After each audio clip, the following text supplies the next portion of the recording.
Welcome to Blended Scotch Reviews. This is Monday, June 9th, 2025, and tonight we are reviewing the famous Grouse Ruby Cask as part of my Blended Scotch tournament.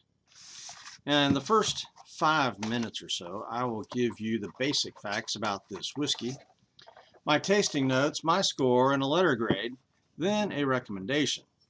After that, I go into a detailed analysis of the whiskey, its history, the bottle, everything. This is how I study whiskey, right? Along the way, I will make a simple cocktail. Then at the end, I'm going to give you a surprise reveal of one of the single malts that goes into this whiskey. So just the facts. This is an 80 proof blended Scotch, finished in port wine casks. This is a 750 milliliter bottle,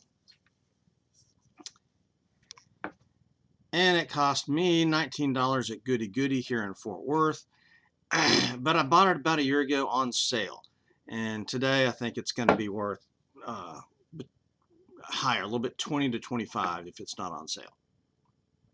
It is still listed on the famous Grouse website, but it's kind of buried there, and I can't find this in any stores in Fort Worth anymore.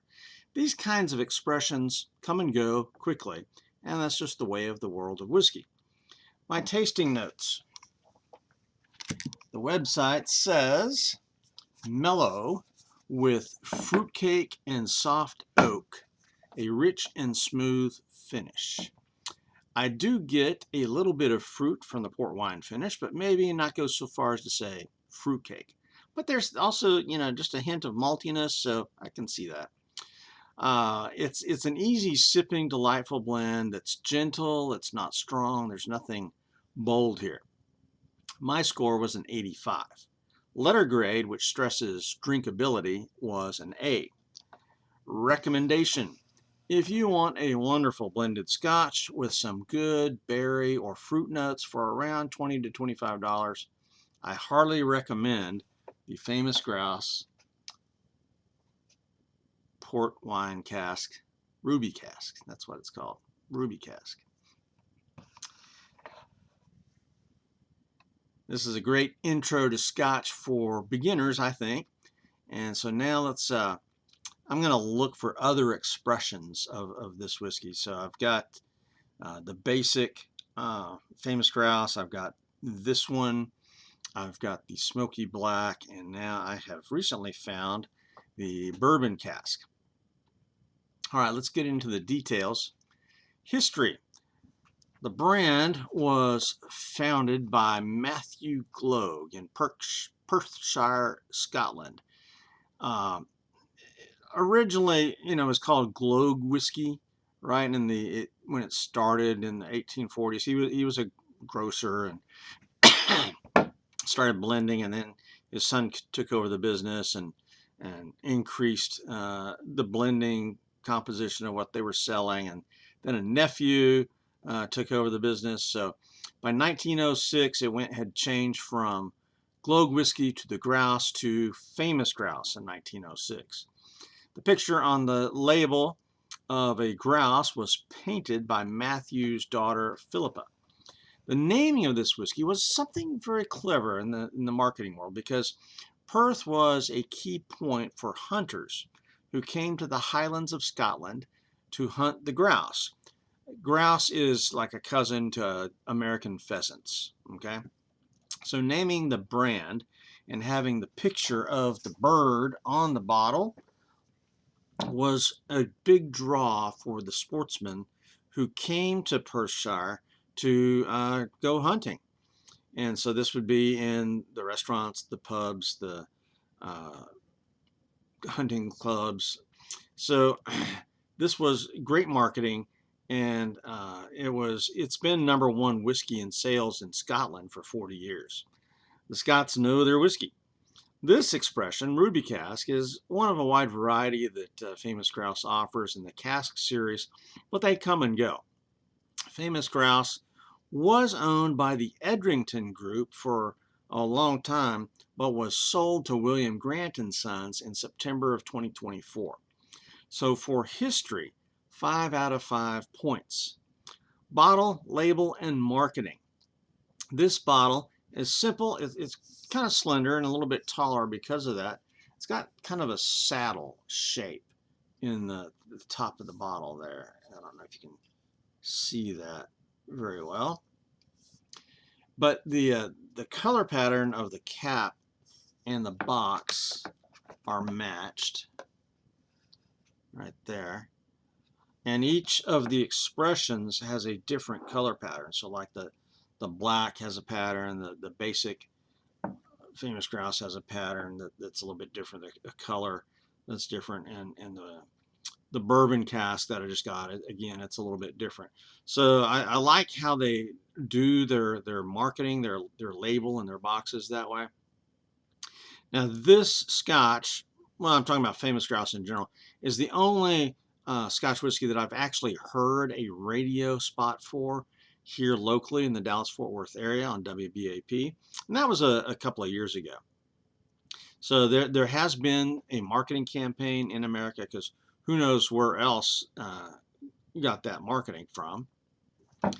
So all in all, for bottle, label, and marketing, I'm going to say 5 out of 5 points. I really do like the Grouse.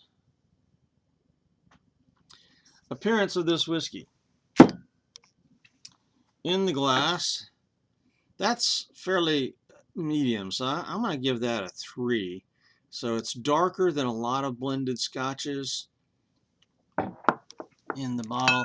So I think there may be, Scotch can use food coloring, so who knows how much is in there. But also, when you age things in a port wine cask, you can pick up a little color, I think. So that's a 3 out of 5. Composition.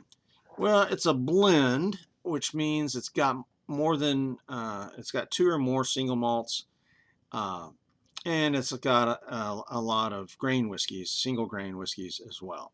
So there's a lot there. Probably close to 30 or 40 different whiskeys go into this. That's very typical for blends. Some of the single malts that are thrown into this include Highland Park and the Macallan, and there's others as well. All aged for a minimum of 3 years or longer. And again, it's finished in port wine casks. Again, it's 40% ABV or 80 proof. So composition, 13 out of 15, because you can actually find the 2 main single malts that go into this. There's a lot of blended whiskeys that you can't find the single malts, that they're just not available. But here you can, Highland Park and the Macallan. Let's nose the whiskey. Faint but sweet. A little bit of fruit, a little bit of a whiskey smell. But the fruit, maybe kind of like berries. So the fact that I can get something, my nose is terrible at this. So I can get something and it is pleasant. So we're going to say 8 out of 10 points. Now for the tasting.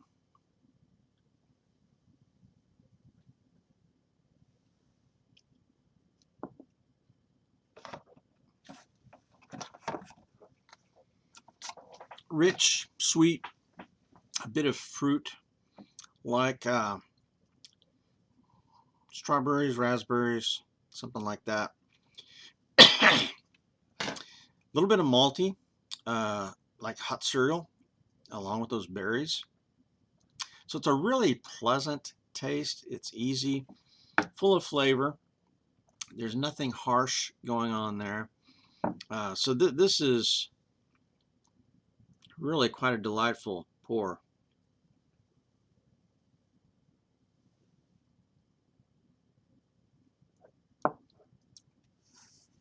23 out of 25 points. Mouthfeel, burn, and finish. It's got a decent mouthfeel, certainly not thin. I get a nice whiskey tingle. but there's no real burn that goes up in the sinuses, no burn that goes down in the chest. So this is a gentle whiskey. The flavors and tingle last for a while. So this is a medium to long finish. I mean, it really does linger quite well. So that's a good thing. 12 out of 15 points for the mouthfeel, burn, and finish. Now, neat or mixer. This is absolutely great neat. I could, sip on this any day. It might be too light for on the rocks. I just don't do whiskey on the rocks unless I'm drinking a cask strength or something like that. So I just don't like to do that. If I want it cooled down, I may put my glass in the freezer for a while. So I really prefer this neat. But let's talk about a cocktail here. Let me go make a cocktail and I'll be right back. Okay, we're back, and what I did is I added 1 shot glass of cranberry juice. This is 100% cranberry juice, no sugar added. And then I did not measure the Canada Dry, but I, basically almost filled up the glass with that, except for another shot glass of the famous Grouse Ruby Cask. The other day I made a cocktail using just ginger ale, ice, and the famous Grouse. Today I added the cranberry juice.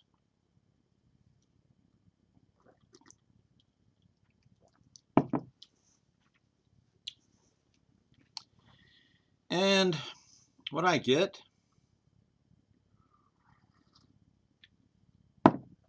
is cranberry juice and ginger ale. It completely hid the flavor of the famous Grouse. And that's what I kind of was concerned about. The ginger ale and Grouse was pretty good, but it really did mute the fruit flavors of the Grouse. And so now by adding a third ingredient, completely took away all the flavor of the Grouse. So what you can do is add some more Grouse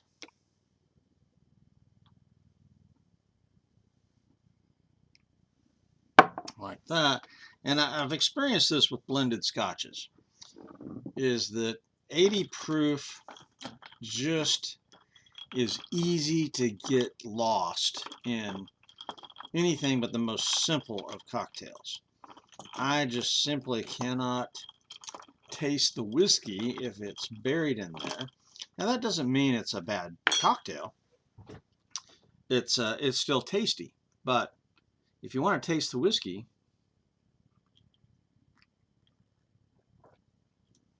all right, that helped it just a little bit, but still not much. So neat or mixer, 4 out of 5 points. You just have to, I mean, if you want to taste the whiskey, you've got to be real careful about what you mix it with. So 4 out of 5. Price, value, and availability. When I bought this a year ago at Goody Goody liquor store in Fort Worth, it was on sale for about $19. It's now listed as unavailable at the store, and I've checked all the big box stores in my part of town, and none of them carry it anymore. So, it was popular for a while. Now it seems to have gone away. And even the website, they list their other cask finished Grouses now. I think the bourbon cask, and then there's a wine cask. You can still find this on their website, but it's really buried. So I think they just have these expressions that come out, and then they make the run and they're done. So price, value, and availability. Great price, great value. I mean, I really like this, and for 20ish, fantastic value. But I think it might be a ghost whiskey almost now. So availability is bad. That brings down the score to 7 out of 10 for price, value, and availability. Bonus points. Okay, I am clearly a fanboy of the Famous Grouse. I think it's a great product at a low price, a rich history, and frankly, being the most popular whiskey in Scotland, that adds to it. And I like the history of it, so yeah, bonus points 5 out of 5, giving me a total score of 85. Now, even though I like this edition of the Famous Grouse better than the basic edition, my score is 1 point less than I gave the basic edition, and that's because of the problem with availability. Letter grade or drinkability. A solid A. Absolutely. Recommendation. If you want a wonderful blended Scotch with some good berry notes for around $20 to $25, I absolutely recommend this Famous Grouse Ruby Cask. If you can find it, that is. This is great, neat, a little bit weak as a mixer, but if you keep it simple, then it's okay. And to me, it's a great intro to Scotch for a beginner. And so I'm going to look for the other expressions of the Grouse.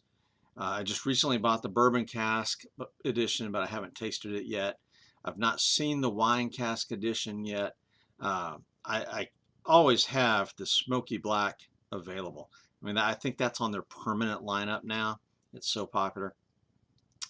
Now, let's do a single malt review or reveal for the Famous Grouse. Now, earlier I had stated that Highland Park 12 and then the Macallan 12 were two of the main components of this. When I reviewed the plain basic Famous Grouse, we also looked at the Highland Park 12. So today we have the Macallan 12. And as a part of the component for the Famous Grouse, I've got a small pour there. And it's a little bit lighter in color than the Grouse. And that may be because of the ruby cask, the port wine finish, or food coloring added. But the Macallan right away has got a rich nose.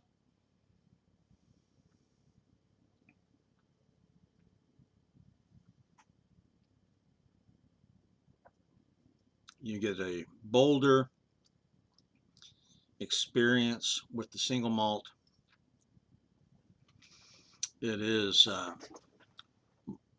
malty, a little bit sweet, but again, the sweetness of scotches is really tamped down compared with bourbons. I'm not really getting any fruit, but more honey, heather, maltiness. So the Macallan, I can see how it would definitely fit in with the Famous Grouse.